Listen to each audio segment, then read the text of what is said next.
Hello, everyone. Welcome back to another live stream. Joe Biden is expected to address a joint session of Congress in one of his first primetime speeches before Congress, and it is all going to relate to his social infrastructure package, in which we're expecting to see a potential make permanent or at least through 2025, the child tax credit, permanent employee tax, earned income tax credits, possibly big changes coming in the real estate space with the limitation on the 1031 exchange, the elimination of the stepped up tax basis, changes to corporate taxes, changes to individual income tax rates, changes to capital gains taxes. Oh my gosh, this is going to be Joe Biden's opportunity to pitch the nation on why we should be okay with all of these massive changes that are sure to shake up our markets. Now, what I always like to do is take a peek and see what's going on in the market before we get going. Joe Biden, again, is expected to speak at 6 p.m., so I put a little banner as in terms of when he is expected to speak. In the meantime, we'll go ahead and jump around, see what's going on in the media. We'll see what the media is talking about, add some commentary. We'll do a quick look at the sticks here. Now, obviously, the aftermarket hours trading has closed, so this is all frozen as of the last 32 minutes, but you can kind of just see how things in the after hours ended up. Facebook up 6%, Mind Medicine up 4.6% again. Apple only up 2.34% after smashing, just absolutely obliterating earnings and, some miscellaneous positives and negatives throughout, with big losers in the after hours today being Teladoc, BTX dropping 5%, but really after a 75% gain, that doesn't matter too much. Ford dropping 3%, and Riot Blockchain dropping 2%. Let's go ahead now, and as we wait for Joe Biden to speak, let's listen in for a moment to CNBC. Let's catch up and see what they're talking about, see what else is going on in the news. So let's pull it up. Through Statuary Hall on their way. It's, as I mentioned, we watched it for years, and it's never, ever looked like this. COVID is still with us, though there is a light at the end of a very... All right. Sounds like we've got Shepard Smith sort of narrating people showing up to Congress, which is interesting. The last time we've really seen Statuary Hall like that on one of my live streams was on January 6th with the Capitol Hill riots, and we saw the public in Statuary Hall. So we'll jump around a little bit as we wait for Biden. We'll see what the commentary is. We'll keep it balanced. We'll jump a little bit between Fox and CNN and kind of see what the narrative is today, and we'll see what folks are saying. So let's give Tucker a brief listen. Community most. Does anyone notice this? The people who did it, the City Council of Seattle, the mayor, your neighbors, that people are dying, children are dying, totally innocent people are dying because of what they did. Has anyone apologized or tried to reverse course? There's definitely no reversing course. What they usually do is they deflect. They say, actually, this doubles down on why we need to... We're going to pull back on the Seattle talk, but on the right there, you could see Fox playing footage of what looks like Joe Biden's motorcade heading to Congress from the White House. Let's go ahead and jump around a little bit. Let's see what CNN's got.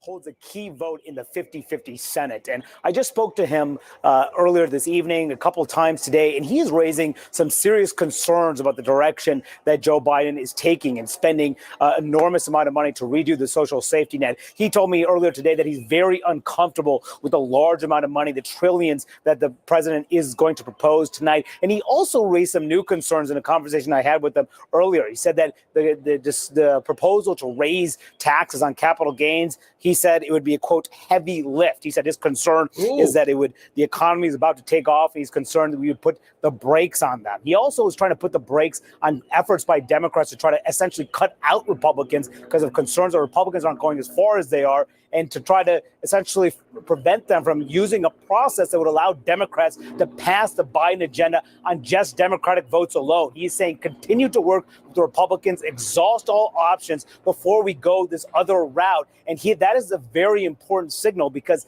Joe Biden, the Democratic leaders, will need Joe Manchin's vote in order to advance anything to the scale of which Joe Biden is proposing here. So they're going to have to listen. The president, Democratic leaders are going to have to listen here to one of the most important voices who's raising some concerns about these proposals. Yeah, I have to say, Joe Manchin is going to be so key, and it's actually really fascinating to hear that update here, because everything, these capital gains changes, these corporate tax changes, the real changes, all of these tax increases, to hear that Joe Manchin is saying, hey, I don't know, this is going to be a heavy lift, is actually potentially a good sign for those people who would be affected by these tax increases, which the argument is that a lot of people will be. Stock market could end up lower. Real estate markets could be affected. Housing could become more unaffordable. I made a video about this. So it'll be interesting to see Joe Manchin's play in all of this. But Joe Manchin's got a lot of power in this, and paying attention to everything that he says is key, because he is the boss in this one. We'd think, it's Joe Biden. We'd think it's a Nancy Pelosi or Chuck Schumer, but it's that 50th vote. Let's take a listen. Speaker Pelosi and, of course, Vice President Harris. Yeah, so as various different individuals enter Congress here, consider the power of Joe Manchin to basically say, look, I don't want these tax increases. He's the one person that could say that. Say, look, if we're going to do the stimulus, let it be stimulus, deficit finance it, and I'm on board, but don't tax it all away. And that's a big argument that a lot of folks are making in Washington and throughout the country is, wait a minute, how do you, on one hand, try to stimulate, but then on the other hand, tax it away? In fact, 6 months ago, many of us were thinking Joe Biden would probably let any kind of tax increases be more of like a 2 years in priority. And right now it's coming in the first 4 months. The reason we thought it might be 2 years in is because you don't want to stimulate and then tax away. Yet lately, what we've been seeing, initiative after initiative coming out, has been higher taxes, higher taxes, higher taxes, higher taxes, higher taxes. Now, a lot of them do not directly affect people making under $400,000, but indirectly do in many different ways. Less venture capital funding, real estate competitiveness. Watch that real estate video I posted. Many, many, many things experiencing change. We haven't even on the channel talked about carried interest yet, and the changing of carried interest from a long-term capital gain to ordinary income, making it less desirable for venture capitalists to essentially put together funds for small businesses seeking funding to come up with bright new ideas. The next Facebook, the next Tesla. More taxation in that space, in theory at least, would lead to potentially fewer great ideas. Now, we'll see if that ends up being true, but these are all conversations that are being had. Let's listen in for another moment here, and we'll pop around a little bit. And the gavel being handed to Nancy Pelosi, and what a moment that was. It was such a different era in a way that Republican House members. I'm going to pause here for a moment. I just want to reply to Brett Andrew here. It's not as simple as that. It's not as simple as stimulate the bottom and tax the top, because for example, as a quick example here, this 1031 exchange limitation to limit the 1031 exchange to $500,000, that's going to push wealthier individuals to compete with home buyers for cheaper real estate, because you'll be able to loophole in to using the 1031 exchange on more properties rather than one big property. That increases real estate prices for people trying to get in. And then on the other hand, there's a bill in Congress that, maybe we should give $25,000 to first-time homebuyers if they're economically disadvantaged and potentially subject of prejudice to get the extra $5,000. You have these initiatives in Congress at the same time as you're potentially making housing more expensive by introducing more competition into homeownership. It don't make sense. It don't make sense. We are far behind. No, we're lagging, still. yeah. We're lagging even still. But tonight is a really special moment. And she said earlier today, because she was really dwelling on this moment because it's so historic, she said, I always thought it was easier to elect a woman president than a woman speaker, because this place, referring to the Capitol, and she trailed off, she paused, and then she caught herself. She said, well, there's like a pecking order of over 200 years. I still want to know what she really wanted to say. That was a... Yeah, and that's another thing that's actually really interesting is, for example, one of the provisions is the stepped up basis, which removes people's ability to sort of generate wealth for their family, or at least in part does, and then pass it along to their family with a stepped up basis, paying so that you pay less taxes. The removal of that doesn't affect really rich people. The estate taxes take care of that. In part, the really rich people pay their taxes anyway. But it really, in my opinion, hurts again the people trying to build their wealth in the country. So some of the priorities I think are going to be very, very touchy as we go into this debate, because really what tonight is Joe Biden's opportunity to announce his plans and to sell his vision for the country, to show the country this is what we think should be done. And it's going to be all about how Congress reacts to that. Is he going to be able to convince Joe Manchin? Is he going to convince Kyrsten Sinema? What if he pisses off another Democrat in the Senate and somebody else gets upset? A lot of potential issues with the plan. And this is also leading to a larger sort of undertone in the Democratic Party already. I've been reading about this larger undertone in the Democratic Party that basically will include large infrastructure spending without many of these tax changes. And so this is a debate that we're going to start seeing. You're almost going to see like three parties. You're going to see the Biden, I want everything. I want the stimulus and I want the tax increases. You're going to see the more moderate side of the Democratic Party, where we just want to deficit spend this infrastructure and let's make sure we stimulate the economy. Let's get this money in the economy. Let's focus. And then, of course, you're going to see the counter, which is the Republican side, which is very, very small package and no tax increases. So you've really got these three positions right here, which will be very interesting to see play out. I think right now, the most interesting sort of component of this is just how hot, oddly enough, the economy is and how strong it is, much stronger than I think we actually expected. Now, clearly uneven, but just the pace of that. We heard from Jay Powell today. You can tell there's already. I'm going to just pull back here really quick. I want to respond to this here. Texas James, to play devil's advocate, the trickle-down policies have not worked. There has to be a better model because the wealth divide keeps increasing. This is so true. The wealth divide does keep increasing. And I think it is just my personal opinion, a big issue in our country as to why the wealth divide is increasing is because of a lack of education around, hey, owning real estate is so much better than renting. Investing is so much better than spending all your money. Saving and paying off debt is the smart thing to do. Yet our society brainwashes us to think that no, we need to spend more, get more credit cards, get more debt. The society's broken. And that's driven by culture and by government. And it all starts with student loan debt.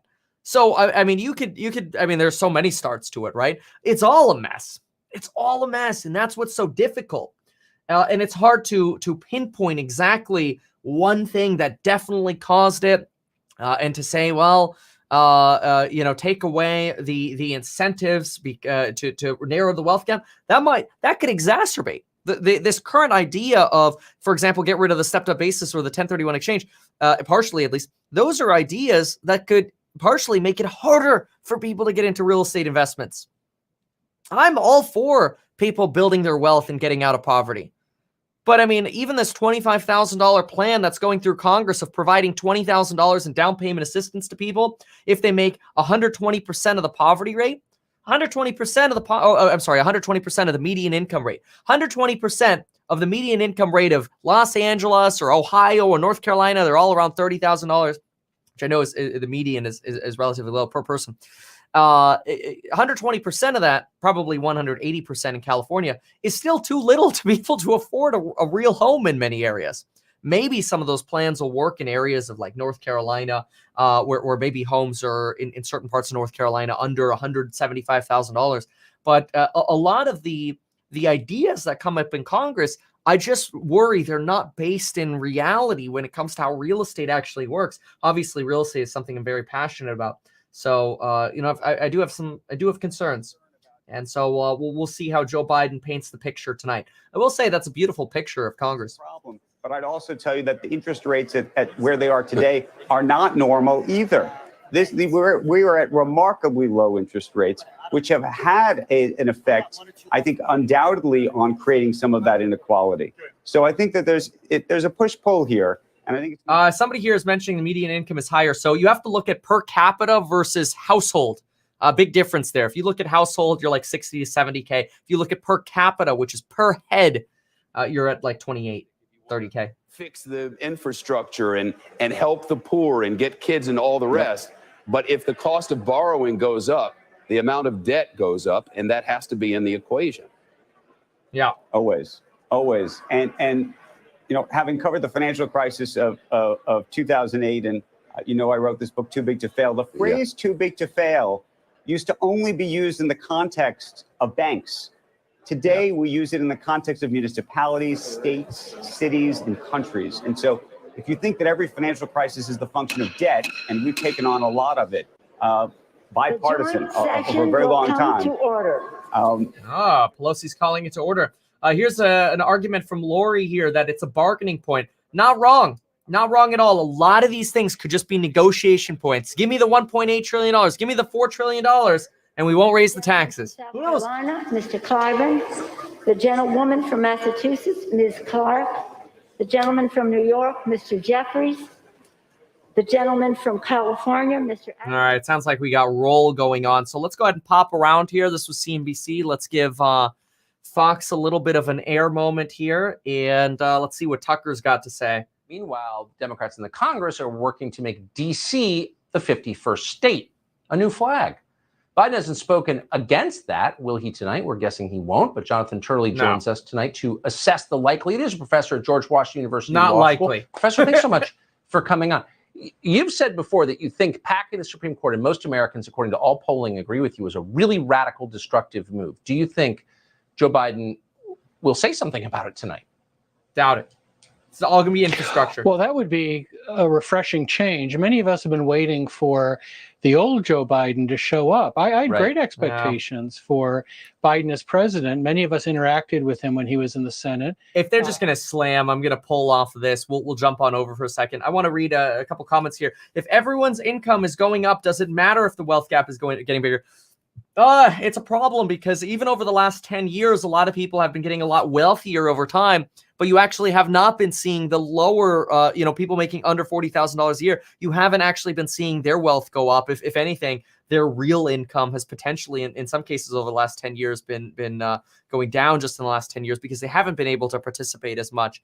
And then many people making under $40,000 a year, they're the ones who got epic burn during this COVID pandemic. And there are different measures of all of this. But yeah, I mean, I think the argument is there that sure, if everybody's wealth is going up, great. It's an interesting argument. If you had the choice, would you rather get rid of the 1031 or perhaps subsidize property tax nationally to help people below a certain income? You know, the correct way, in my opinion, to solve the housing crisis? It's very simple. Build more houses. Simplify the codes for building houses, simplify the time it takes to build houses, simplify the building and safety process, streamline it. Go up to the state or the country or whatever. Yo, look, we want to build these 10 floor plans in every state. Green light it. And then they can go all over they want into inlands of whatever states and go build more houses. Then you need Elon Musk to connect it all with tunnels. And there you go. Now, I know that might sound a little idealistic, but seriously, you need more houses. It's that simple. Housing prices too high, build more houses. Oh, but in California, it takes 3 years to go from the idea to actually built. Exactly. Bingo. Hence housing crisis, because it's a disaster to build. Somebody here says the divide can be largely attributed to America's hyper-consumerism. It's not a coincidence these people don't get education, in my opinion. There is actually an argument that is made that maybe the government wants people to be educated to be really good consumers. Go work, consume, work, consume, work, consume. Look, it keeps GDP turning. Although I would argue that if people had more wealth, they would increase the size of the transactions of what they're working on. For example, I contribute much more to GDP by investing in real estate than going to the mall. Because if I go to the mall, maybe I'll spend a few $100s shopping. If I buy a real estate property, I might spend 40 grand fixing it up. That dollar rotates much more frequently. Now, I know there's the argument, well, maybe somebody else will do it. Not necessarily. A lot of people who just buy places and they're like, yeah, we don't have to fix it up. Lipstick on a pig, paint it a little bit and fix it and call it fixed up. People in the Biden administration, what they will tell you is the pandemic changed the world, and the pandemic affected Joe Biden. And what we have seen in Joe Biden is somebody who at every juncture has come and talked to the American people and said, well, we got 100 million shots. Now we have 200 million shots. Now it's up to 225 million shots. He has been keeping score and telling the American people what he can do. So they're saying, you know what? We don't want to hear this. We're going to make the overtures. But this is a moment, and he has to meet it. One thing I want to say, Anderson, about tonight is that there are some Democrats who are actually a little concerned that there's not enough energy in the room for the American public to see, and that'll be a little bit more difficult for Biden to give this kind of a speech. He's a speaker who likes to rouse people, and there may not be a lot of that this evening because you only have 200 people in the room as opposed to 1,400, and you may not get the kind of applause you want. David, also, President Biden benefits from the position that Republicans had put themselves in. Pull off that. That's a much smaller chamber than you would usually have here. Much smaller. Somebody donated $5 to say New York is hard to. Oh my gosh, I can't even imagine building in New York City. That's got to be tough. Tough. All right, let's jump on over to CNBC here. We are now 9 minutes away, supposedly, from Biden speaking, although we don't want to hold our breath. It can take longer sometimes. We have imagined the scene that we are witnessing today, not only two women, but one person of color. And it's just one of those things that reminds me that the United States is an ongoing story. Frankly, that the people who wrote the Constitution don't get the last word. No generation gets the last word on the way America changes. It's astounding. I wonder in 1918, were there scenes like this mid-pandemic or as hopefully we're coming out of it? Nothing quite like this. The Wilson administration actually didn't really do a lot to talk about the pandemic. They didn't, much like the Trump administration, frankly, they tried to listen to this. Excuse me. Oh, all right. I was going to cover that on. There'll be a series of entries because they were talking.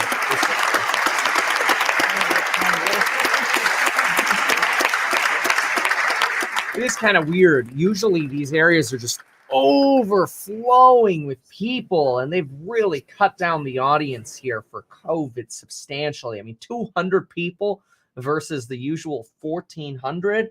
It's going to feel a little empty. It's going to be like a movie theater. You got 3 rows that way, 3 rows that way. That's crazy. Or 3 seats or however they do it. It's a lot of space. All right, let's pull back. Let's get a little bit more commentary. Yeah, you can hear the echo. No kidding. Let's check in for a little bit more commentary. We'll pop around a little bit, see if there's any conversation we can kind of chime commentary in on. Let's see what we got.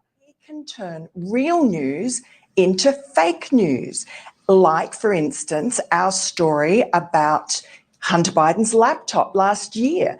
That was a real story. It was real news, and it had emails from Hunter Biden. Okay, we're going to focus on infrastructure tonight, not the laptop. Chief Justice John Roberts as well. John King, this is a historic moment certainly for the country, but it's also a very historic moment for the President of the United States. It is a giant opportunity for the President. He's speaking here in Washington, but he's trying to speak to the country again, Wolf. Joe Biden first came to the Senate 48 years ago. Let's listen in. Madam Speaker, the Chief Justice of the Supreme Court. Oh, that's cool.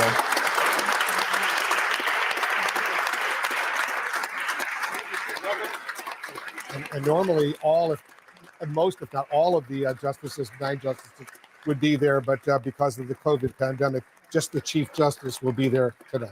The chief representing the high court tonight.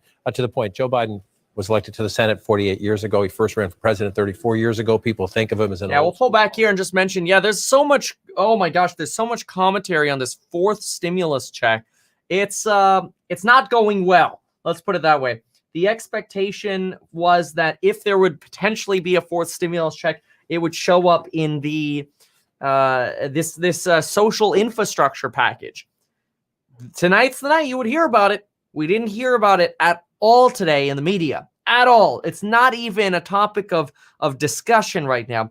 And that's a problem because usually everything that Biden talks about in his addresses is leaked beforehand. They basically put out all the news and all the meat of the matter throughout the day.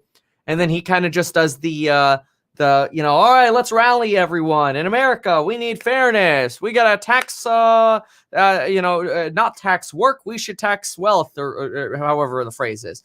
But yeah, that's usually the what we've seen so far. And that's not taking sides. It just is what it is. They release the news early, and then they have them come rally the troops, so to speak.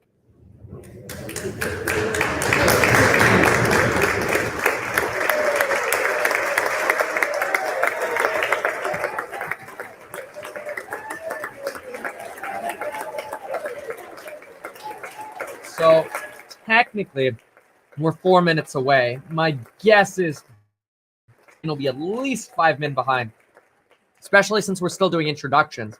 We'll see.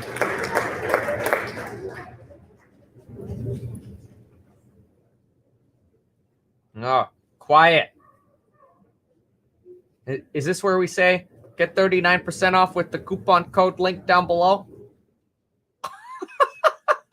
For the amazing programs on building your wealth. Well, looks boring. All right, we'll wait for Biden here any minute. Kevin, will these announcements make the 10-year Treasury go up? Well, I mean, we've already been able to kind of see the impact in the 10-year today. I think probably the biggest impact on the 10 today was, again, Joe Biden. Keep mixing them up today. Jerome Powell reiterating that inflation is not a concern. And as a result, we've seen the 10-year Treasury somewhat stabilized from this rally that we've seen. This here is a one-year chart. We've obviously seen this incredible rally here at the beginning of the year. We started seeing this downtrend, and that U-turned a little bit right here until Jerome Powell here spoke. So we do, of course, usually get this sort of jigger-jaggering. Some people say scalping. And if we see this rotate back down to these 1.54 lows, that's going to be pretty good for markets. We want to see that 10-year. Madam Speaker, representatives of the President's Cabinet. We want to see that 10-year come down.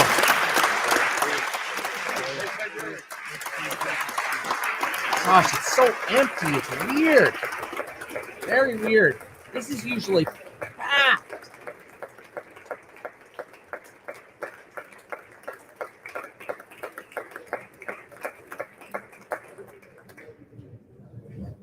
If this passes, do I still recommend getting into real estate? Yeah, dynamics will have just changed. I think there will be a preference towards smaller real estate. I think it will be there'll still be a lot more competitiveness. But like Jerome Powell said today, we're just not seeing the signs of the red flags of a potential bubble explosion, at least not yet, in the real estate market. Here's another comment. Divine Silence says, as a conservative, I can get behind free community college if only it would pay for a STEM field, so like science and engineering, mathematics, and so on, technology. I am concerned that people will use it to get a useless degree. Yeah, I mean, I would imagine, that's interesting. How the free community college thing is going to work, it will be very interesting. I think it's a perfect opportunity for states to take advantage of some money, the money that the federal government is giving them. Certainly I think it would be wise for states to get behind the wheel of educating their constituents in proficiencies that can actually make them money. No doubt.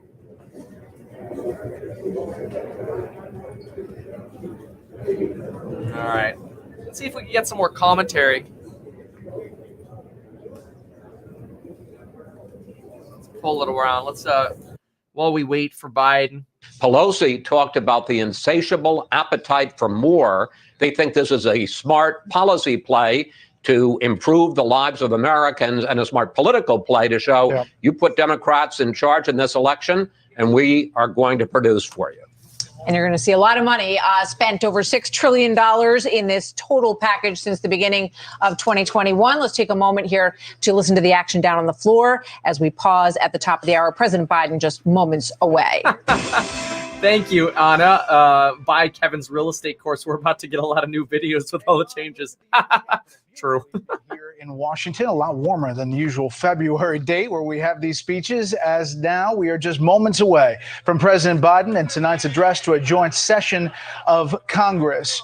Good evening from Washington. I'm Brett Baer. And I'm Martha McCallum. Any moment now, President Biden will take the podium. He will be announced, as is the tradition, on the floor, the familiar call of the Sergeant at Arms. It's going a lot quicker because there aren't that many people to call in. They're kind of walking in quickly, and the lawmakers are not posted on the aisle there as much as they usually would be. White House correspondent Peter Doocy is on the North Lawn with a quick preview of what we expect to hear tonight. Good evening, Peter. Good evening, Brett and Martha. President Biden will argue tonight the solution to some of the country's most pressing issues is to make the government bigger. And he will take credit for some of the improvements he thinks have been made since Inauguration Day with this line. Now, after just 100 days, I can report to the nation, America is on the move again, turning peril into possibility, crisis into opportunity, setback into strength. The president is going to try to make multi-trillion-dollar progressive proposals easy to understand. So officials here say one thing you won't hear from the president tonight: acronyms. Brett. Peter Doocy live on the North Lawn. Peter, thank you. As all of the lawmakers continue to get in, there's Senator Pat Leahy, Senator Dick Durbin, and Bernie Sanders, of course. You can see that familiar figure making their way down the aisle there to their seats. And as we mentioned, it's all separate. There's Amy Klobuchar and making her way down, and the Senate Majority Leader Chuck Schumer, who's talked a lot about the big things they want to get done very quickly. Yeah, there's no doubt that big is the mood of this presidency. Enormous packages that are proposed. Tonight, we're going to hear about basically free kindergarten through free college, 4 years of free education. As we wait for the announcement, we understand the president's still in the holding room, likely making his way over at about this moment. And we will hear in a moment from General William Walker, who is the House Sergeant at Arms, and he will make that announcement just seconds away now. Again, it is an interesting image here with Vice President Harris and Speaker Pelosi standing behind the president. We should also note that this is the first time that a lot of these lawmakers are in the House chamber since January 6th, when they were escorted out of there in an emergency when the rioters took Capitol Hill. So this is kind of a moment of getting back to the Capitol and this formality. We have Britt Hume quickly before the Sergeant at Arms comes in. Britt, your thoughts on this night? Well, I'm going to pull back on these thoughts. Let's just give CNN a little brief shot here. Then we'll jump to C-SPAN for the intro for Biden. Show its face as the president starts to speak, but that's an important thing to remember, that this is about more than the people in the room. A lot of people who are tuning in, though, probably the last time they looked at that room was when it was being invaded by the insurrectionists on January 6th. And that is something that President Biden, we're told, is not going to shy away from, that he will mention it and call it the worst attack on democracy in the United States since the Civil War. Now, others might quibble. There have been terrorist attacks on the Capitol before. Okay, we're going to pull back. We'll jump on over to C-SPAN as we get ready for the Sergeant at Arms and Biden's entrance to all hail the chief. We'll wait for that. In the meantime, I see a lot of comments here about trade schools versus actual. Wait, another gavel. Here we go.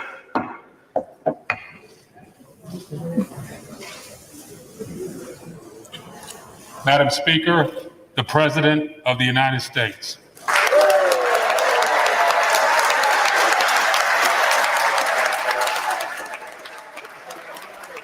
No music this time.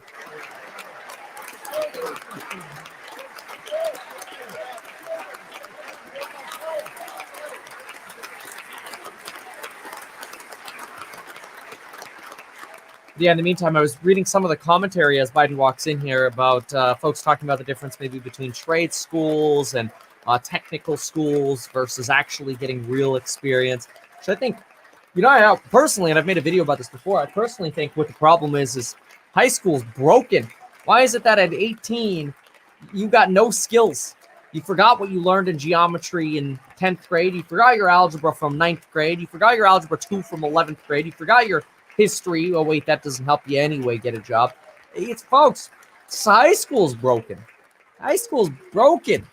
I mean, you got to relearn it in the first 2 years of college, paying lots of money in student debt. The system's broken. You should be 18 and be able to get a job in this country.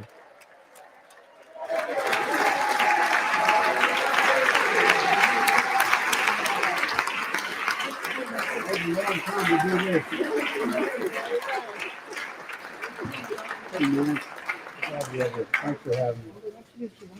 Okay. Members of Congress, I have the high privilege and distinct honor to present to you the President of the United States.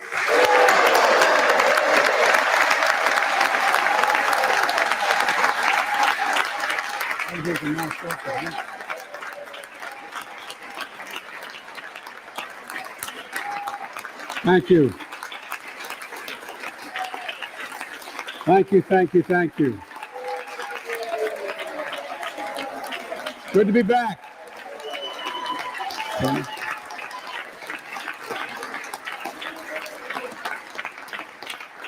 Mitch and Chuck will understand it's good to be almost home. Down the hall. Anyway, thank you all. Madam Speaker, Madam Vice President.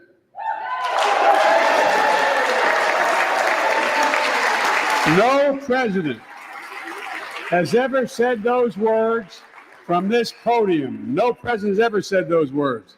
And it's about time.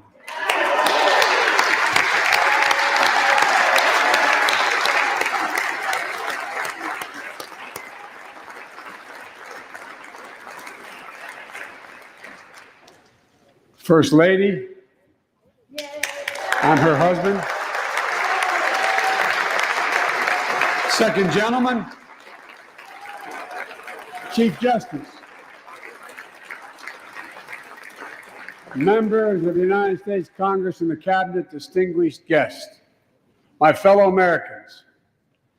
While the setting tonight is familiar, this gathering is just a little bit different. A reminder of the extraordinary times we're in. Throughout our history, presidents have come to this chamber to speak to Congress, to the nation, and to the world, to declare war, to celebrate peace, to announce new plans and possibilities. Tonight, I come to talk about crisis and opportunity, about rebuilding the nation, revitalizing our democracy, and winning the future for America. I stand here tonight, one day shy of the 100th day of my administration. 100 days since I took the oath of office and lifted my hand off our family Bible and inherited a nation, we all did, that was in crisis. The worst pandemic in a century. The worst economic crisis since the Great Depression. The worst attack on our democracy since the Civil War. Now, after just 100 days, I can report to the nation, America is on the move again. You can also throw up futures here above: Dow, S&P, NASDAQ, and Russell. Peril into possibility, crisis to opportunity, setbacks into strength. We all know life can knock us down, but in America, we never, ever, ever stay down. Americans always get up. Today, that's what we're doing. America's rising anew, choosing hope over fear, truth over lies, and light over darkness. After 100 days of rescue and renewal, America is ready for a takeoff, in my view. We're working again, dreaming again, discovering again, and leading the world again. We have shown each other and the world that there's no quit in America, none. 100 days ago, America's house was on fire. We had to act. And thanks to the extraordinary leadership of Speaker Pelosi, Majority Leader Schumer, and the overwhelming support of the American people, Democrats, Independents, and Republicans, we did act. Together, we passed the American Rescue Plan, one of the most consequential rescue packages in American history. We're already seeing the results.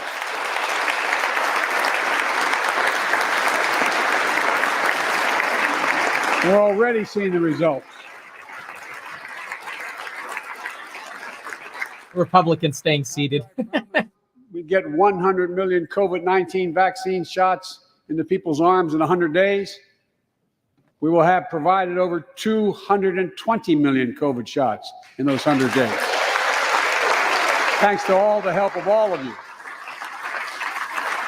We're marshaling, with your help, everyone's help, we're marshaling every federal resource. We've gotten vaccines to nearly 40,000 pharmacies and over 700 community health centers where the poorest of the poor can be reached. We're setting up community vaccination sites, developing mobile units to get to hard-to-reach communities. Today, 90% of Americans now live within 5 miles of a vaccination site. At the age of 16, everyone is now eligible to get vaccinated right now, right away. Go get vaccinated, America. Go and get the vaccination. They're available. Eligible now.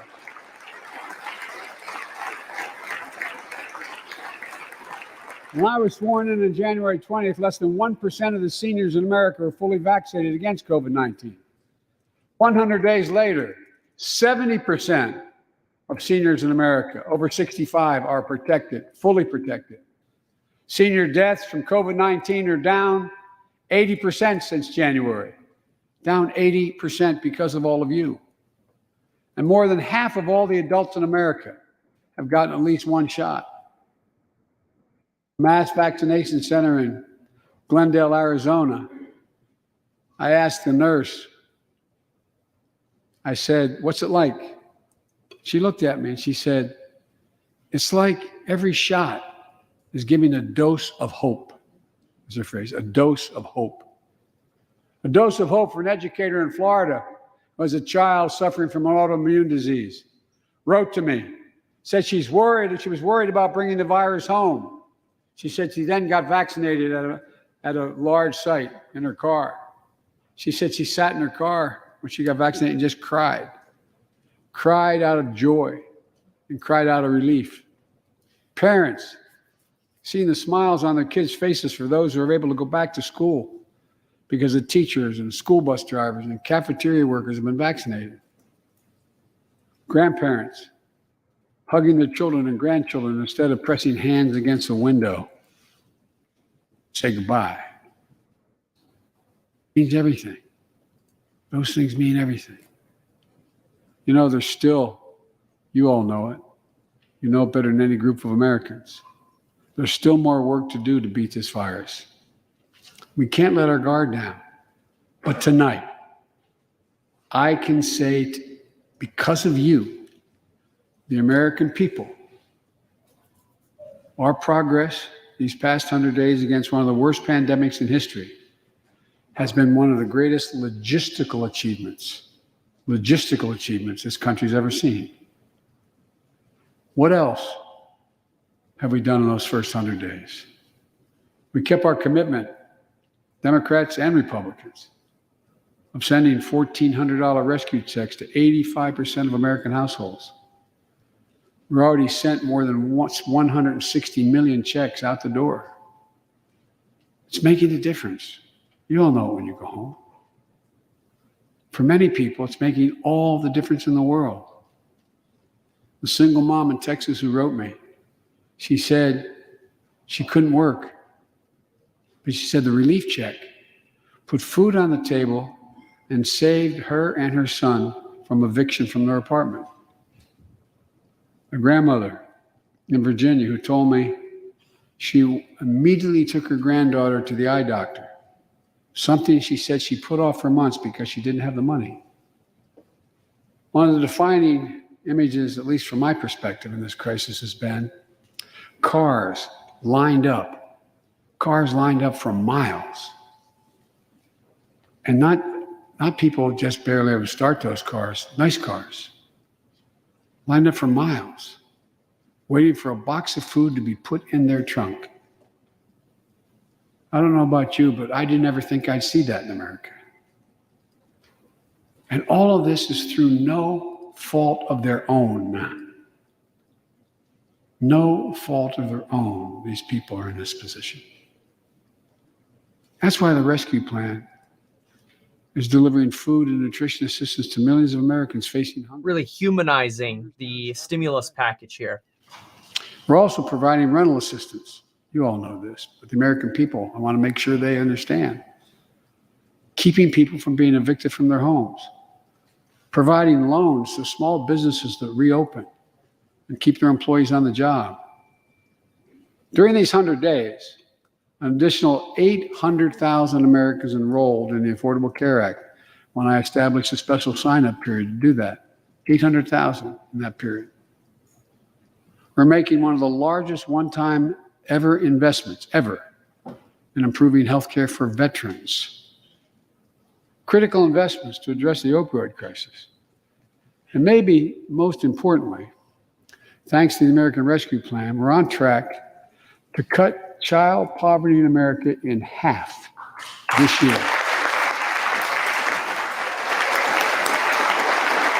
Now they're actually doing a full pan, and you see Republicans not standing on this, with the exception of one front here. John Thune, I can't tell. It's obviously part of the stimulus package Democrats slammed through. While this was all going on, the economy created more than 1,300,000 new jobs in 100 days. More jobs in the first. I'm going to bump the volume a little bit. Give me a thumbs up in the chat if you could, if this volume level's good. Than any president on record. The International Monetary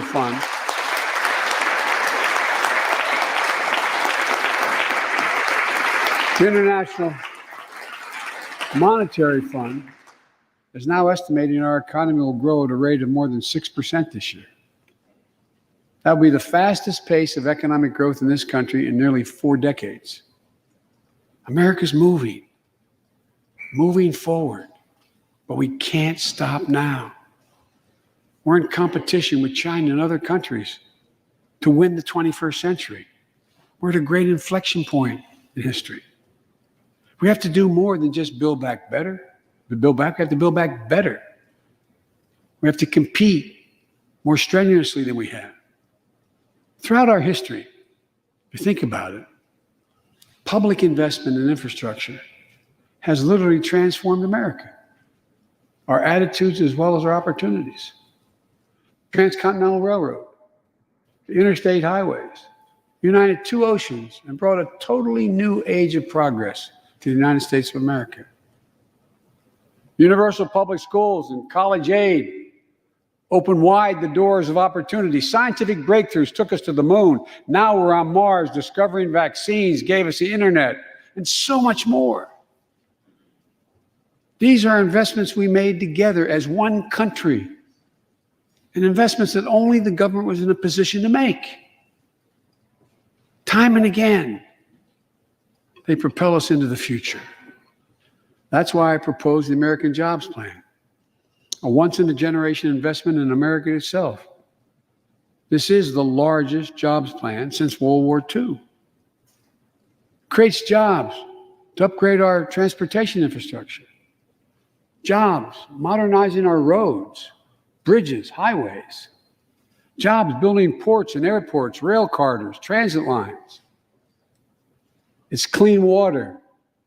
And today, up to 10 million homes in America and more than 400,000 schools and child care centers have pipes with lead in them, including drinking water.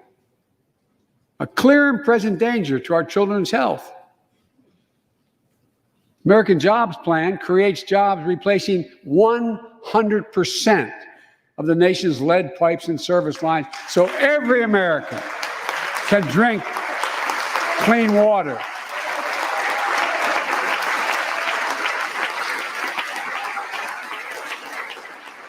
And the process will create thousands and thousands of good-paying jobs. It creates jobs connecting every American with high-speed internet, including 35% of the rural America that still doesn't have it. It's going to help our kids and our businesses succeed in the 21st century economy. And I'm asking the Vice President to lead this effort, if she would, because I know it'll get done. Creates jobs building a modern power grid. Our grids are vulnerable to storms, hacks, catastrophic failures with tragic results, as we saw in Texas and elsewhere during the winter storms. The American Jobs Plan will create jobs that lay thousands of miles of transmission lines needed to build a resilient and fully clean grid. We can do that. Look, American Jobs Plan will help millions of people get back to their jobs and back to their careers. 2 million women have dropped out of the workforce during this pandemic. 2 million. And too often because they couldn't get the care they needed to care for their child or care for an elderly parent who needs help. 800,000 families are on the Medicare waiting list right now to get home care for their aging parent or loved one with disability. If you think it's not important, check out in your own district, Democrat or Republican. Democrat or Republican voters. Their great concern, almost as much as their children, is taking care of an elderly loved one who can't be left alone. Medicaid contemplated it, but this plan is going to help those families and create jobs for our caregivers with better wages and better benefits, continuing a cycle of growth. For too long, we've failed to use the most important word when it comes to meeting the climate crisis: jobs. Jobs. Jobs.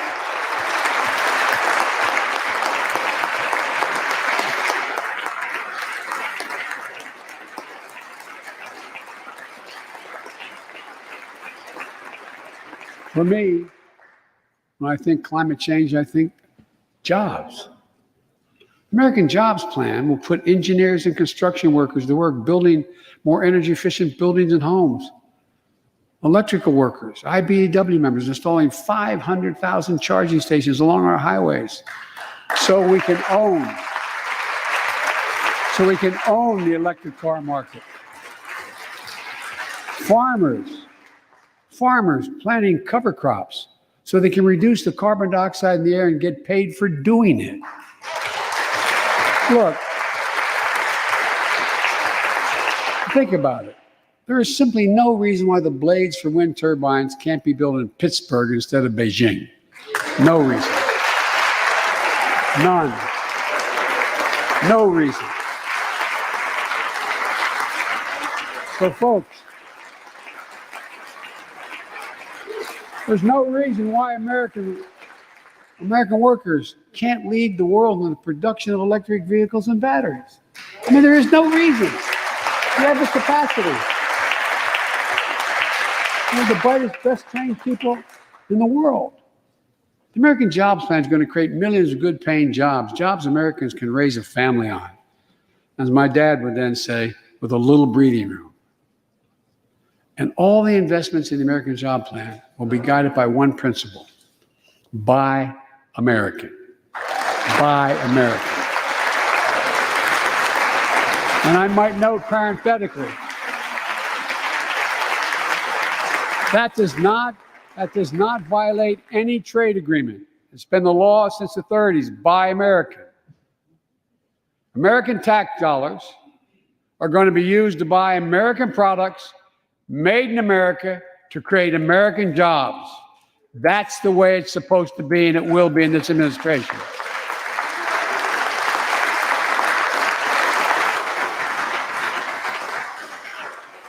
And I made it clear to all my cabinet people, their ability to give exemptions has been strenuously limited. It will be American products. Now, I know some of you at home are wondering whether these jobs are for you. So many of you, so many of the folks I grew up with, feel left behind, forgotten, in an economy that's so rapidly changing. It's frightening. I want to speak directly to you because you think about it.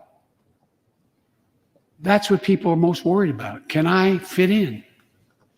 Independent experts estimate the American Jobs Plan will add millions of jobs and trillions of dollars to economic growth in the years to come. It is an 8-year program. These are good paying jobs that can't be outsourced. Nearly 90% of the infrastructure jobs created in the American Jobs Plan do not require a college degree. 75% don't require an associate's degree. The American Jobs Plan is a blue-collar blueprint to build America. That's what it is.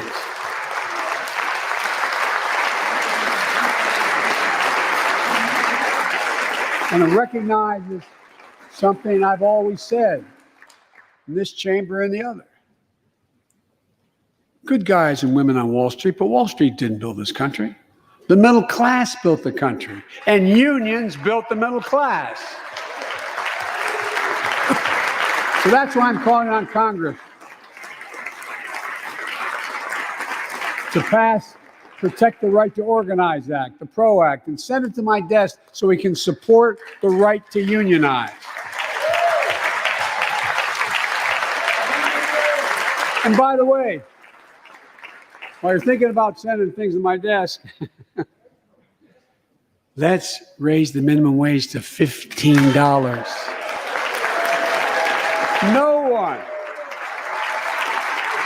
No one working 40 hours a week.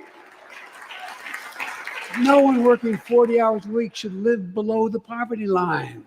This was an unexpected comment. We need to ensure greater equity and opportunity for women. And while we're doing this, let's get the Paycheck Fairness Act to my desk as well. Equal pay. It's been much too long. And if you wonder whether it's too long, look behind me. And finally, American Jobs Plan will be the biggest increase in non-defense research and development on record. We'll see more technological change, and some of you know more about this than I do. We'll see more technological change in the next 10 years than we saw in the last 50. That's how rapidly artificial intelligence and so much more is changing. And we're falling behind the competition with the rest of the world. Decades ago, we used to invest 2% of our gross domestic product in America, 2% of our gross domestic product in research and development. Today, Mr. Secretary, that's less than 1%. China and other countries are closing in fast. We have to develop and dominate the products and technologies of the future. Advanced batteries, biotechnology, computer chips, clean energy. The Secretary of Defense can tell you, and those of you who work in national security issues know, the Defense Department has an agency called DARPA, the Defense Advanced Research Project Agency. The people who set up before I came here, and that's been a long time ago, to develop breakthroughs that enhance our national security. That's their only job. And it's a semi-separate agency. It's under the Defense Department. It's led to everything from the discovery of the internet to GPS and so much more that's enhanced our security. The National Institute of Health, the NIH, I believe, should create a similar advanced research projects agency for health. And here's what it would do. It would have a singular purpose: to develop breakthroughs to prevent, detect, and treat diseases like Alzheimer's, diabetes, and cancer. I'll still never forget when we passed the cancer proposal in the last year as vice president. almost $9 million going to NIH. And they've excused the point of personal privilege. I'll never forget you standing, Mitch, and saying, name it after my deceased son. It meant a lot. But so many of us have deceased sons, daughters, and relatives who died of cancer. I can think of no more worthy investment. I know of nothing that is more bipartisan. So let's end cancer as we know it. It's within our power. It's within our power to do it.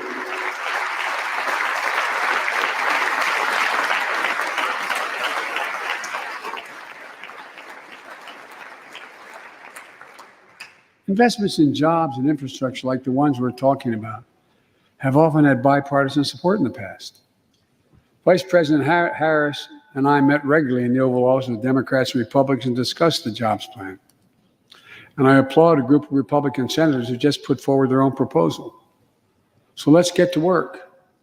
I wanted to lay out before the Congress my plan before we got into the deep discussions.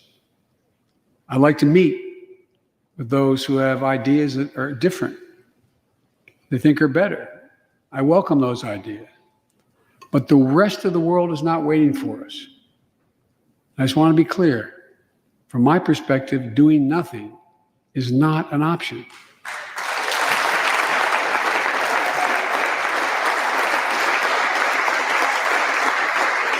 Look, we can't be so busy competing with one another that we forget the competition that we have with the rest of the world to win the 21st century.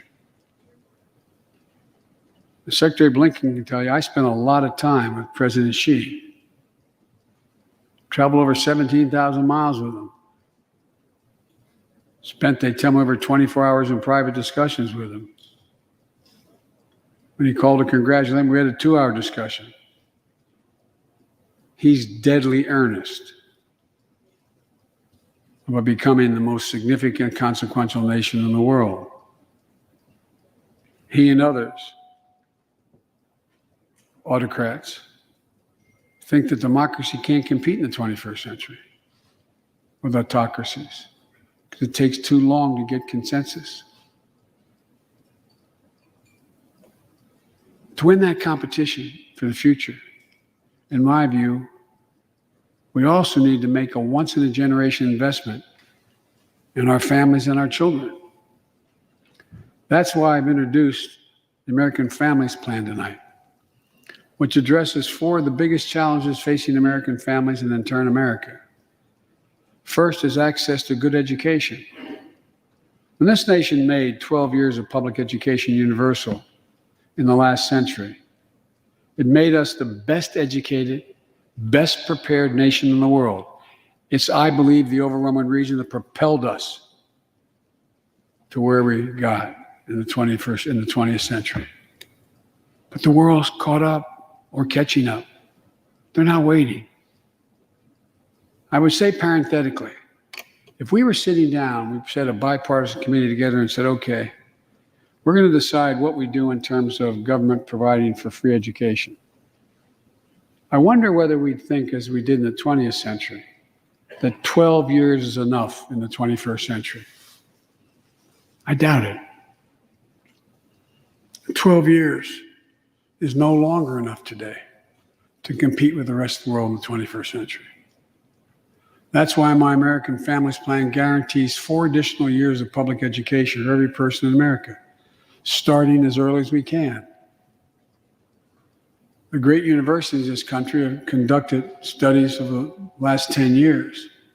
It shows that adding 2 years of universal high-quality preschool for every 3-year-old and 4-year-old, no matter what background they come from, puts them in the position to be able to compete all the way through 12 years and increases exponentially their prospect of graduating and going on beyond graduation.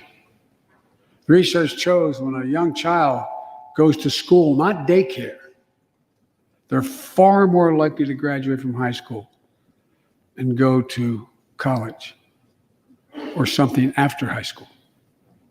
When you add 2 years of free community college on top of that, you begin to change the dynamic. We can do that.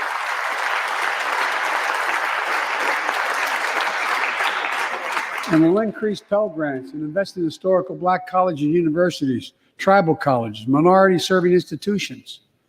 The reason is they don't have the endowments, but their students are just as capable of learning about cybersecurity, just as capable of learning about metallurgy, all the things that are going on that provide those jobs of the future. Jill is a community college professor who teaches today as First Lady. She's long said,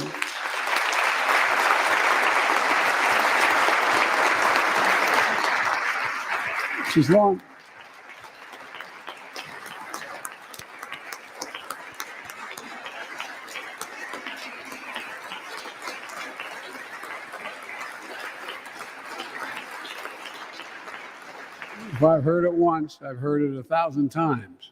Joe, any country that out-educates us is going to outcompete us. She'll be deeply involved in leading this effort. Thank you, Jill. Second thing we need, American Families Plan will provide access to quality, affordable child care. We guarantee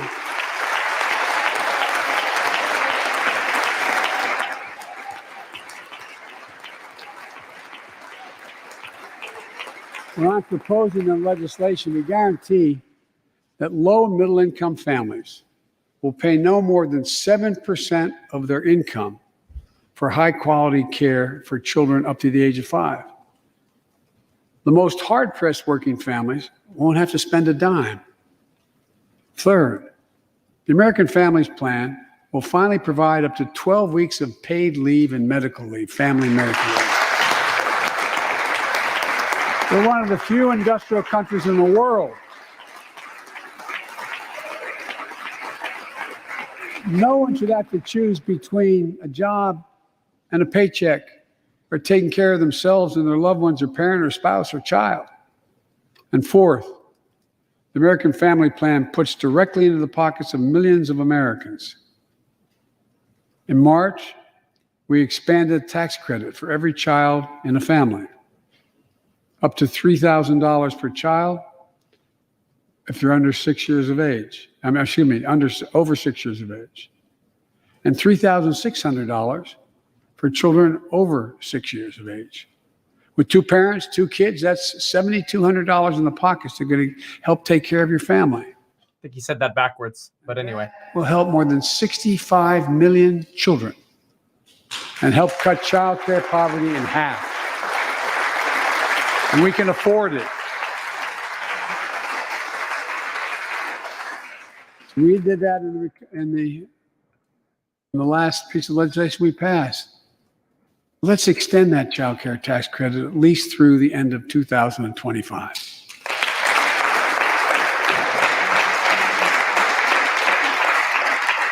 The American Rescue Plan lowered health care premiums for 9 million Americans who buy their coverage under the Affordable Care Act. I know that's really popular this side of the aisle. But let's make that provision permanent so their premiums don't go back up.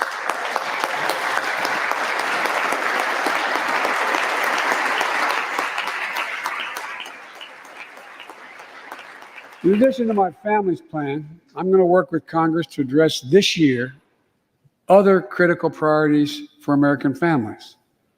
The Affordable Care Act has been a lifeline for millions of Americans, protecting people with pre-existing conditions, protecting women's health, and the pandemic has demonstrated how badly it's needed. Let's lower deductibles for working families on the Affordable Care Act. And let's lower prescription drug costs.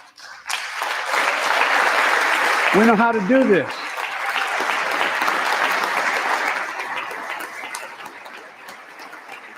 The last president had that as an objective. We all know how outrageously expensive drugs are in America.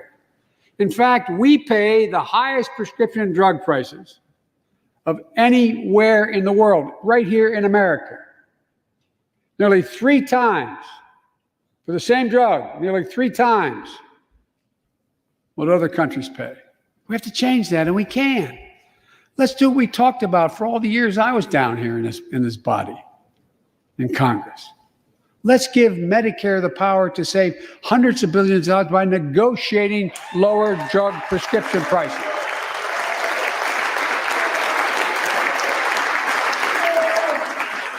And by the way, it won't just help people on Medicare. Lower prescription drug costs for everyone. And the money we save, which is billions of dollars, can go to strengthen the Affordable Care Act and expand Medicare coverage benefits without costing taxpayers an additional penny. It's within our power to do it. Let's do it now.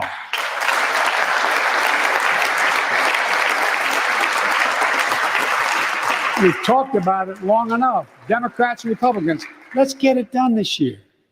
This is all about a simple premise. Health care should be a right, not a privilege in America.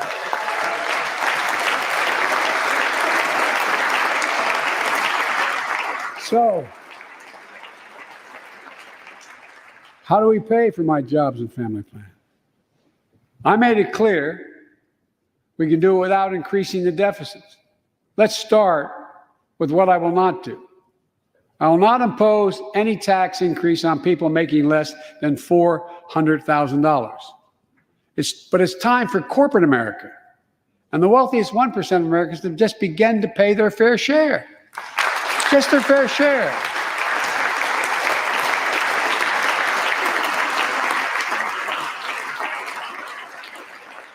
Sometimes I have arguments with my friends in the Democratic Party. I think you should be able to become a billionaire and a millionaire, but pay your fair share. A recent study shows that 55 of the nation's biggest corporations paid 0 federal tax last year. Those 55 corporations made in excess of $40 billion in profit. A lot of companies also evade taxes through tax havens in Switzerland and Bermuda and the Cayman Islands. And they benefit from tax loopholes and deductions for offshoring jobs and shifting profits overseas. It's not right. We're going to reform corporate taxes so they pay their fair share and help pay for the public investments their businesses will benefit from as well.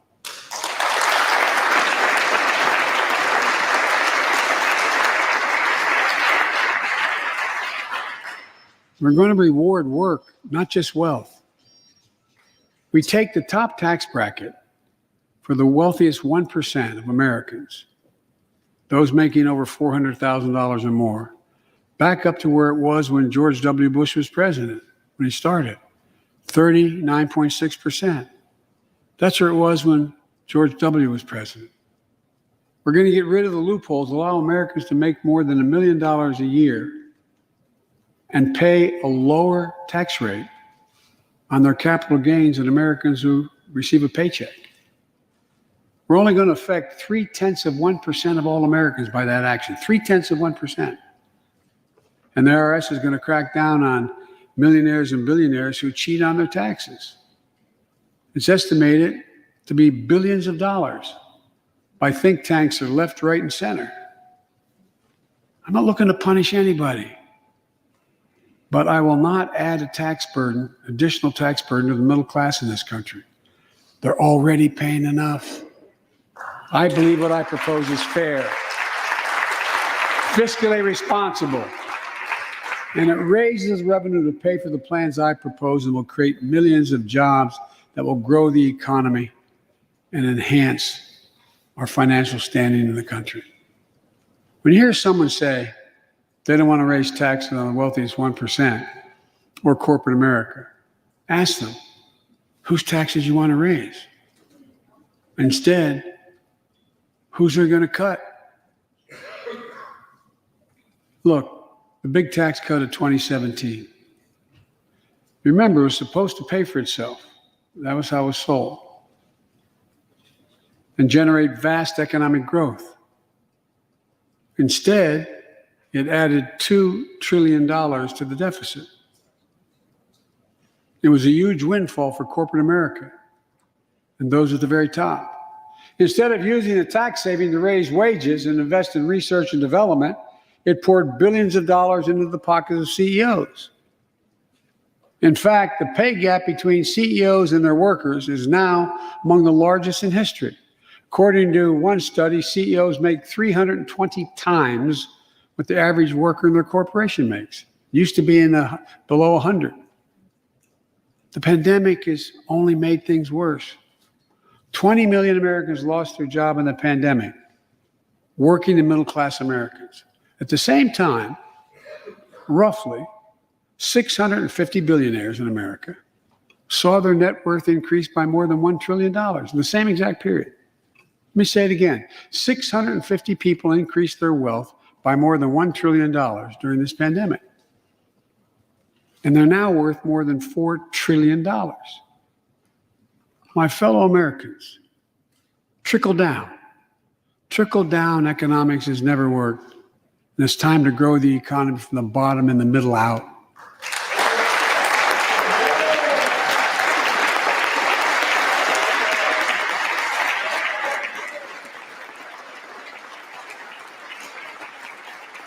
You know, there's a broad consensus of economists left, right, and center, and they agree what I'm proposing will help create millions of jobs and generate historic economic growth. These are among the highest values investments we can make as a nation. I've often said our greatest strength is the power of our example, not just the example of our power. The world leaders, and I've spoken to over 38, 40 of them now. I've made it known that America's back. And you know what they say? The comment I hear most of all from them? So they say, we see America's back, but for how long? But for how long? My fellow Americans, we have to show not just that we're back, but that we're back to stay, and that we aren't going to go alone. We're going to do it by leading with our allies. No one nation can deal with all the crises of our time, from terrorism to nuclear proliferation, mass migration, cybersecurity, climate change, as well as experiencing what we're experiencing now, the pandemics. There's no wall high enough to keep any virus out. And our own vaccine supply, as it grows to meet our needs, and we're meeting them, will become an arsenal for vaccines for other countries, just as America is an arsenal for democracy for the world, and in consequence, influence the world. But every American will have access before that occurs. Every American will have access to be fully covered by COVID-19 from the vaccines we have. Look, the climate crisis is not our fight alone, it's a global fight. The United States accounts, as all of you know, less than 15% of carbon emissions. The rest of the world accounts for 85%. That's why I kept my commitment to rejoin the Paris Accord, because if we do everything perfectly, it's not going to only matter. I kept my commitment to convene a climate summit right here in America with all the major economies of the world: China, Russia, India, European Union. And I said I'd do it in my first 100 days. I want to be very blunt about it. I had my attempt was to make sure that the world could see there was a consensus, that we are at an inflection point in history. The consensus is if we act to save the planet, we can create millions of jobs and economic growth and opportunity to raise the standard of living of almost everyone around the world. If you watched any of it and you were all busy, I'm sure you didn't have much time. That's what virtually every nation said, even the ones that aren't doing their fair share. The investments I propose tonight also advance a foreign policy, in my view, that benefits the middle class. That means making sure every nation plays by the same rules in the global economy, including China. In my discussion with President Xi, I told him, we welcome the competition. We're not looking for conflict, but I made absolutely clear that we will defend America's interest across the board. America will stand up to unfair trade practices that undercut American workers and American industries, like subsidies from state to state-owned operations and enterprises, and the theft of American technology and intellectual property. I also told President Xi that we'll maintain a strong military presence in the Indo-Pacific, just as we do with NATO and Europe, not to start a conflict, but to prevent one.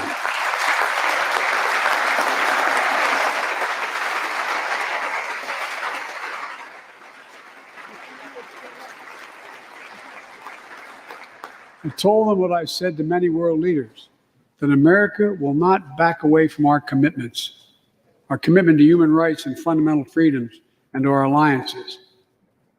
I pointed out to him, no responsible American president could remain silent when basic human rights are being so blatantly violated. An American president has to represent the essence of what our country stands for. America is an idea, the most unique idea in history. We are created, all of us, equal. It's who we are. And we cannot walk away from that principle and, in fact, say we're dealing with the American idea. With regard to Russia, I know it concerns some of you, but I made very clear to Putin that we're not going to seek escalation, but there have consequences. They turn out to be true, and they turned out to be true. So I responded directly and proportionally to Russia's interference in our elections and the cyber attacks on our government and our business. They did both of these things, and I told them we would respond, and we have. But we can also cooperate when it's our mutual interest. We did it when we extended the New START Treaty on nuclear arms, and we're working to do it on climate change. But he understands we will respond. On Iran and North Korea, nuclear programs that present serious threats to American security and the security of the world. We're going to be working closely with our allies to address the threats posed by both of these countries through diplomacy as well as stern deterrence. And American leadership means ending the forever war in Afghanistan. We have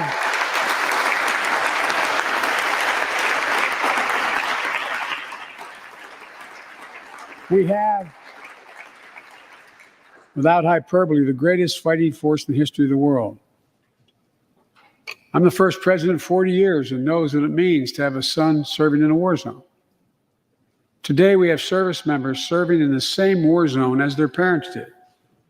We have service members in Afghanistan who are not yet born on 9/11. The war in Afghanistan, as we remember the debates here, were never meant to be multi-generational undertakings of nation building. We went to Afghanistan to get the terrorists who attacked us on 9/11. And we said we would follow Osama bin Laden to the gates of hell to do it. If you've been in the upper Konar Valley, you've kind of seen the gates of hell. And we delivered justice to bin Laden. We degraded the terrorist threat of al-Qaeda in Afghanistan. And after 20 years of valor, and sacrifice, it's time to bring those troops home. Look,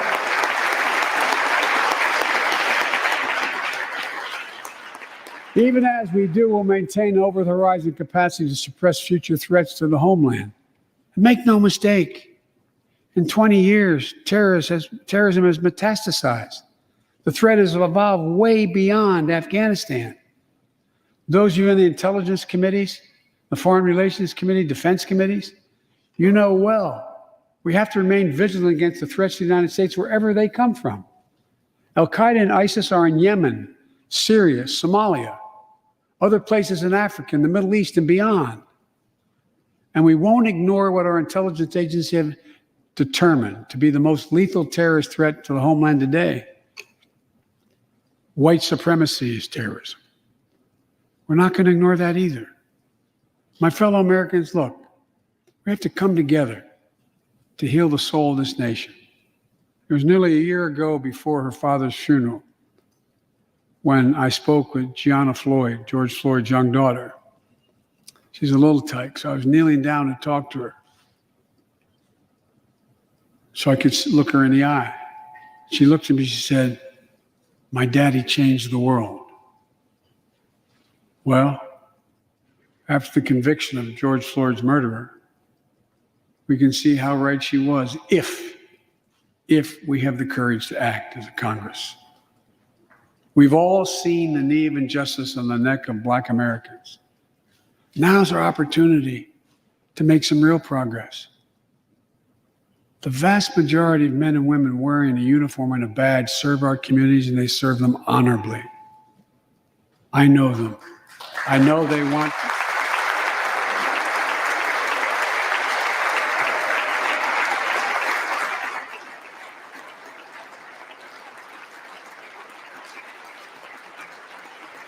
I know they want to help meet this moment as well. My fellow Americans, we have to come together to rebuild trust between law enforcement and the people they serve, to root out systemic racism in our criminal justice system, and to enact police reform in George Floyd's name that passed the House already. I know Republicans have their own ideas and are engaged in very productive discussions with Democrats in the Senate. We need to work together to find a consensus. But let's get it done next month, by the first anniversary of George Floyd's death.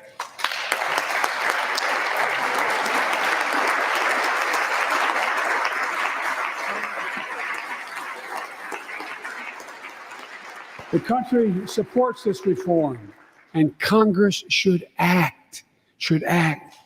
We have a giant opportunity to bend the arc of the moral universe toward justice, real justice. And with the plans outlined tonight, we have a real chance to root out systemic racism that plagues America and American lives in other ways. A chance to deliver real equity, good jobs, good schools, affordable housing, clean air, clean water, being able to generate wealth and pass it down to generations because you have an access to purchase a house. Real opportunities in the lives of more Americans, Black, white, Latino, Asian Americans, Native Americans. Look, I also want to thank the United States Senate for voting 94-1 to pass the COVID-19 Hate Crimes Act to protect Asian American and Pacific Islanders. You acted decisively. You can see on television the viciousness of the hate crimes we've seen over the past year and for too long. I urge the House to do the same and send that legislation to my desk, which I will gladly, anxiously sign. I also hope Congress will get to my desk the Equality Act to protect LGBTQ Americans. For all transgender Americans watching at home, especially young people, you're so brave. I want you to know your president has your back. Another thing, let's authorize the Violence Against Women Act, which has been law for 27 years.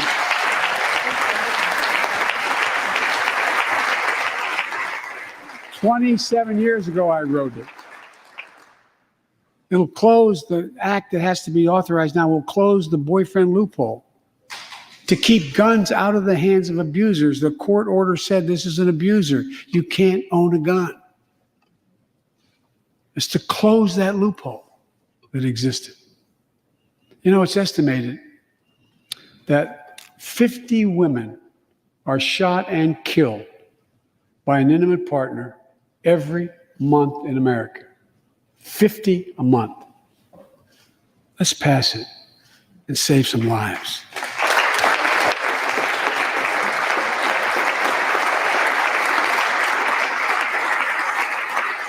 And I need not tell anyone this, but gun violence has become an epidemic in America. The flag at the White House was still flying at half-mast. for the 8 victims of the mass shooting in Georgia, when 10 more lives were taken in the mass shooting in Colorado. And in the week in between those two events, 250 other Americans were shot dead in the streets of America. 250 shot dead. I know how hard it is to make progress on this issue. In the 90s, we passed universal background checks, a ban on assault weapons and high-capacity magazines that hold 100 rounds that can be fired off in seconds. We beat the NRA. Mass shootings and gun violence declined. Check out the report over 10 years. But in the early 2000s, the law expired. We've seen daily bloodshed since. I'm not saying if the law continued, we wouldn't see bloodshed. More than 2 weeks ago in the Rose Garden, surrounded by some of the bravest people I know, the survivors and families who lost loved ones to gun violence, I laid out several of the Department of Justice actions that are being taken to impact on this epidemic. One of them is banning so-called ghost guns. These are homemade guns built from a kit that includes directions how to finish the firearm. The parts have no serial numbers, so they show up at crime scenes and they can't be traced. The buyers of these ghost gun kits aren't required to pass any background check. Anyone, from a criminal or terrorist, could buy this kit and within 30 minutes have a weapon that's lethal, but no more. And I'll do everything in my power to protect the American people from this epidemic of gun violence, but it's time for Congress to act as well. Look,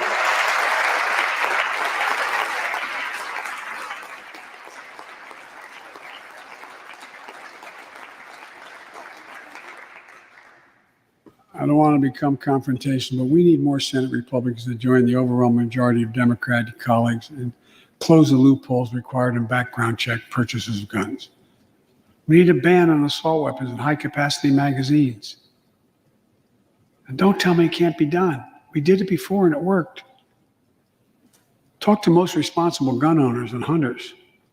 They'll tell you there's no possible justification for having 100 rounds in a weapon. What do you think, deer wearing Kevlar vests? They'll tell you that there are too many people today who are able to buy a gun, but shouldn't be able to buy a gun. These kinds of reasonable reforms have overwhelming support from the American people, including many gun owners. The country supports reform, and Congress should act. This shouldn't be a red or blue issue. And no amendment to the Constitution is absolute. You can't yell fire in a crowded theater. From the very beginning, there were certain guns, weapons that could not be owned by Americans. Certain people could not own those weapons ever. We're not changing the Constitution. We're being reasonable. I think this is not a Democrat or Republican issue. I think it's an American issue. And here's what else we can do. Immigration has always been essential to America.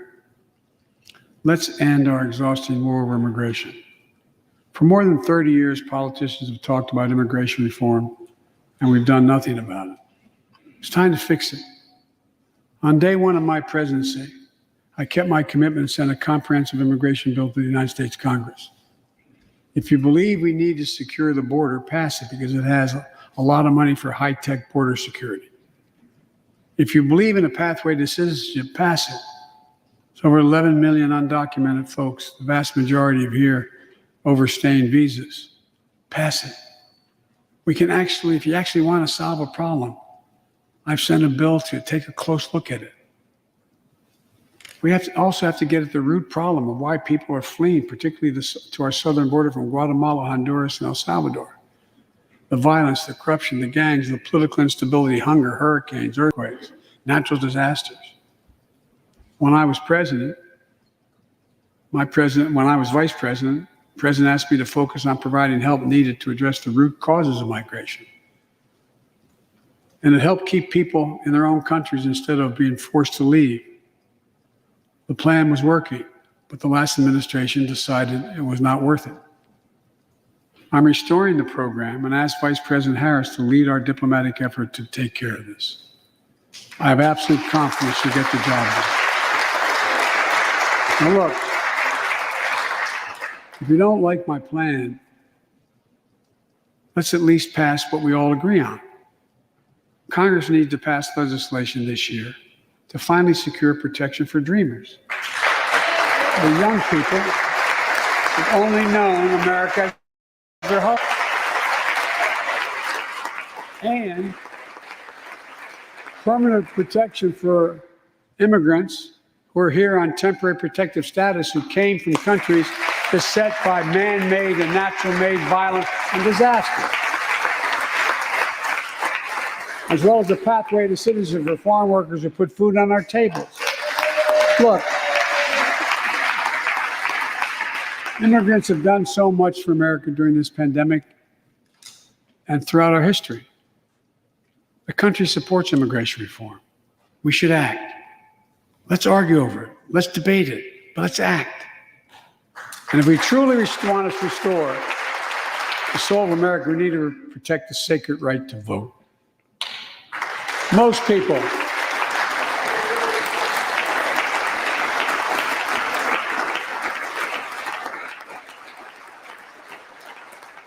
more people voted in the last presidential election than any time in American history.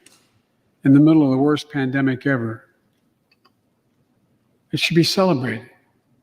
Instead, it's being attacked.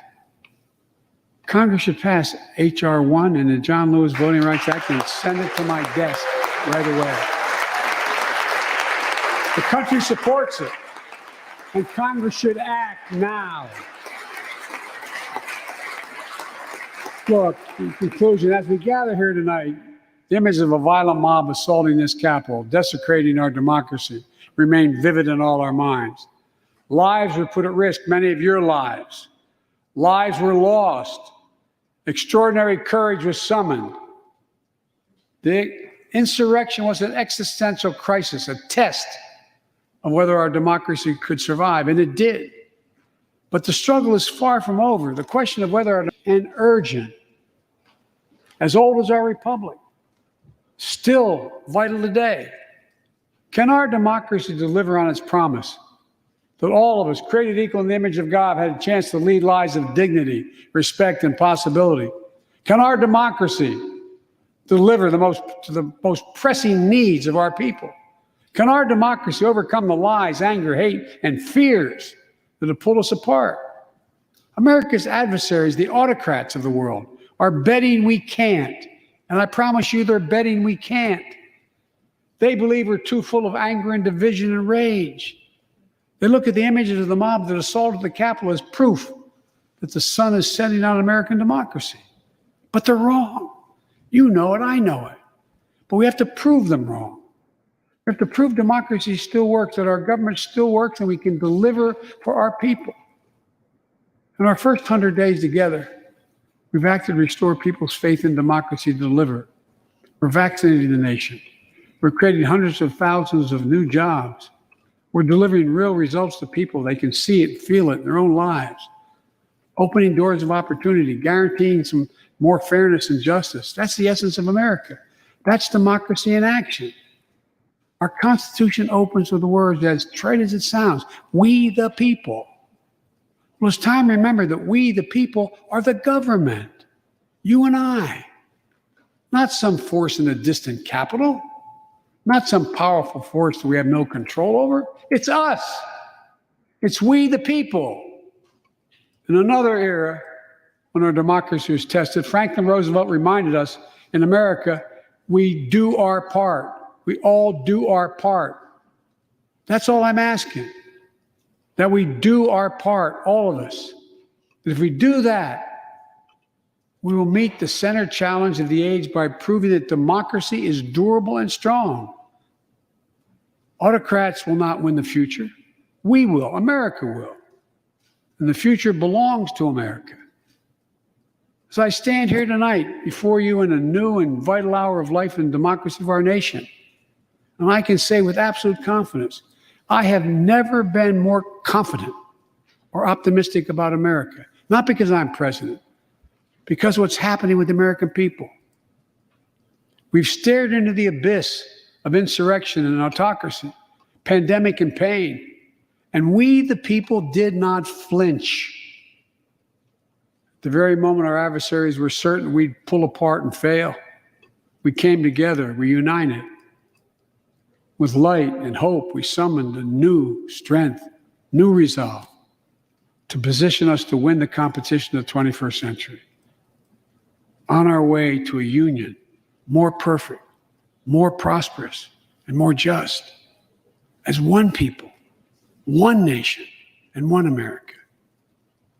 Folks, as I told every world leader I've ever met with over the years, it's never, ever, ever been a good bet to bet against America, and it still isn't. We're the United States of America. There's not a single thing, nothing beyond our capacity. We can do whatever we set our mind to if we do it together. So let's begin to get together. God bless you all, and may God protect our troops. Thank you for your patience.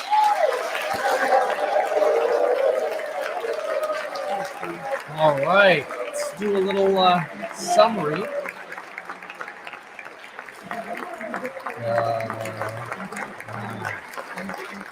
Thank you. Thank you. Anything else here? Nope. All right, let's do a summary here of what we heard from Biden as he exits here. So we'll just run through it really quickly. Some of the main talking points. Very important number one thing to mention here is zero talk about a fourth stimulus check. Literally not even mentioned. Third stimulus check was mentioned. Zero mention about a fourth stimulus check. Nothing. It wasn't even remotely mentioned. We hit virtually all other parts, but nothing on a stimulus check. So, I don't know where all these rumors about the fourth stimulus check keep coming from, but honestly, I think it's at this point gotten to the level of just clickbait out there. So I would just be very, very careful with rumors surrounding the fourth. It's jibber jabber right now. It's fugazi. All right, let's go through what Joe Biden actually talked about.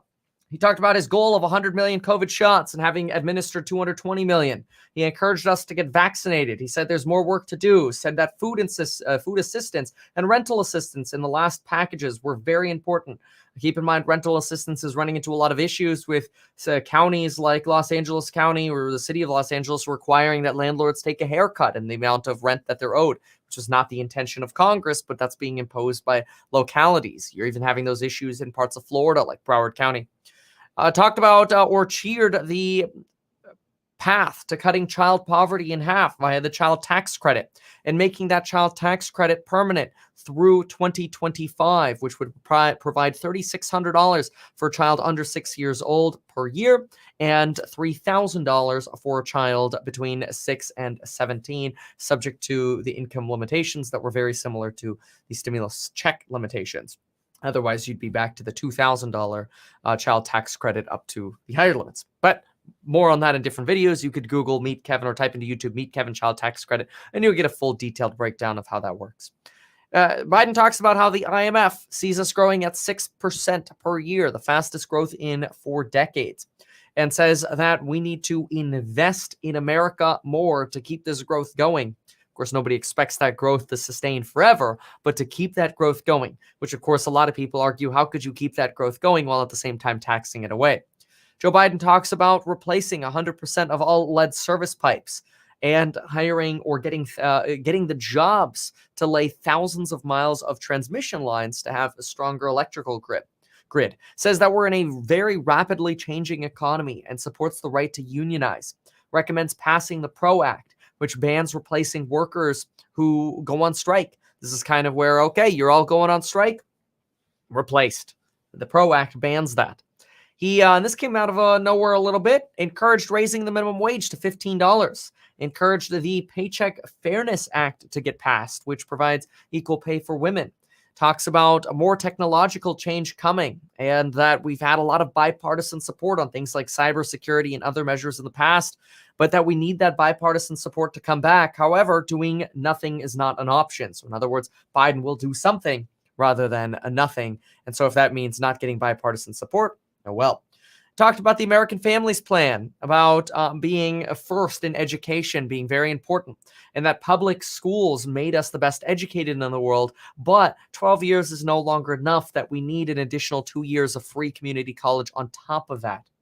And that this would help increase people's income in time, and you really change people's incomes and the dynamics of people's income substantially when they get educated with those extra 2 years, probably because we don't really learn that much in high school.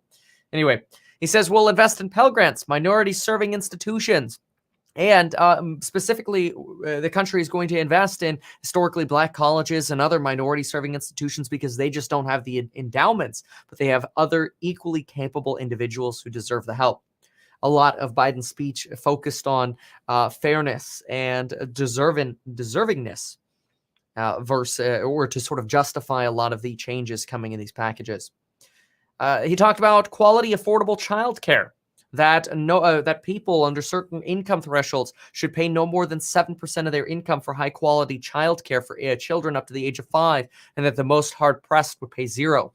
Talked about 12 weeks of family leave and medical leave if necessary, saying that we're one of the few countries that doesn't do this, making permanent again through 2025 that child tax credit, and expanding Medicare coverage, saying that healthcare should be a right. Talked about taxation, about how it's time for corporate America and the wealthiest 1% to pay their fair share, and that this is just their fair share and nothing more. And that would be raising the corporate tax rate to 28%, capital gains tax for those making over $1 million to no capital gains tax, essentially, and just taxing any of that funding at ordinary income tax rates, which would also go up to 39.6%, the highest here. This is where Joe Biden says no tax increases on those making up to $400,000. Of course, those on the other side say that, well, if you increase taxes on wealthy, then you could see stock prices decline. You could see real estate prices be affected negatively as well, especially with some of the plans such as the removing or limiting of the 1031 tax deferred exchange or the limitation on the stepped up tax basis, all which can also hurt competitiveness in real estate, make certain real estate more unaffordable, hurt other types of investments like venture capital investments. So a lot of arguments, of course, going back and forth. Biden says we just need to pay our fair share, and that corporations will benefit from the public investments that are made that will reward work and not just wealth. And also work on getting rid of the loopholes that let Americans making over $1 million pay lower rates on capital gains. That's his way of explaining what I just mentioned regarding capital gains. He says this only affects 0.3% of Americans, but does not talk about the potential consequences this could have to the valuation of assets in other markets. Again, I made a video right before this one talking about how potentially Biden's real estate suggestions could actually increase the pricing and competitiveness for single-family houses, hurting people's ability to get into first-time or become first-time homebuyers. Talks about the IRS cracking down on millionaires and billionaires to not look to punish anyone, but to make sure that there is no additional tax burden placed on people in the middle class, to make sure people pay their fair share. And Biden says he believes what he proposes is fair. He says his plan raises revenues for all of the expenses that he proposes, and that America is back, but we're not going to do it alone. And this is where he goes into why he joined the Paris Climate Accord again, saying that even if we do everything perfectly in the United States, we still need the rest of the world to participate. He says that our investments advance our foreign policy and that all nations should play under the same rules, including China, saying that America will not back away from these commitments. And he spoke had some harsh words and harsh rhetoric for Russia and China, that they should play equally and fairly. Talks about reducing greenhouse gas emissions by 50% at the end or by the end of this decade, so by 2030. After 20 years of valor and sacrifice, he says it's time to get out of Afghanistan, though many counter this and say, what if we leave a power vacuum? And this just enhances the power of the Taliban in Afghanistan. He says that Congress should act on other things like the Equality Act to protect LGBTQ Americans, and says that we should authorize the Violence Against Women Act to close the boyfriend loophole to keep guns out of the hands of abusers. Says that we have a gun violence epidemic and that Biden has talked to gun owners and realized that we don't need guns that can fire 100 rounds. And we should have reforms as to who can hold or own a gun, rather, as there are many who should not own a gun who can legally buy a gun today. He says that no amendment to the Constitution is absolute and that the Second Amendment is not absolute in implication. He says it's time to end our war on immigration, that we should have protections for dreamers and fast track their ability to get citizenship, protect the right to vote in the country, and send H.R. 1 to his desk, which changes campaign finance rules to limit gerrymandering and the influence of money in politics. He says that we all need to do our part. Don't bet against America. And that's how he ended. Joe Biden didn't say this, but I wish he did. Get 39% off with the coupon code linked down below for the amazing programs on actually building your wealth with stocks, real estate, property management, sales, or YouTube. Many different programs you can bundle together. Check that out before it expires on Cinco de Mayo, May 5th. Keep in mind, as a bottom line, no mention of a fourth stimulus check. These titles about fourth stimulus checks everywhere, in my opinion, are very misleading. This was the day that it should have come up, and it did not come up. Thank you so much for watching. Have a wonderful evening. I will see you tomorrow.